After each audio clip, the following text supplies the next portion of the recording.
नमस्कार सर. मी या भागातील आपला पालिका मित्र आहे. हे माझे ओळखपत्र आहे.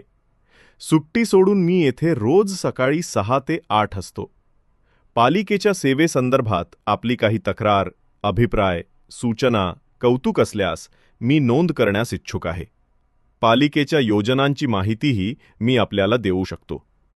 माझ्यासारखे 10,000 पालिका मित्र पुण्याला सेवा देतील. पालिकेच्या बहुतांश सेवा आता घरपोच मिळतील. पालिकेत जाण्याची गरज आपल्याला आता क्वचितच पडेल. अरे वा. छान छान. सरकार आपचं आलं वाटतं. म्हणजे आता लुटारू नाही, विचारू सरकार आहे. पालिकेच्या सेवा घरपोच मिळणार, त्यामुळे भ्रष्टाचार होणार नाही. सुट्टी घेण्याची गरज नाही, म्हणजे पुणे पालिका सेवेत अगदी आंतरराष्ट्रीय दर्जाची होणार. छान छान. चहा घेणार का? नको सर. फक्त आपलं समाधान आणि आशीर्वाद हवेत. धन्यवाद.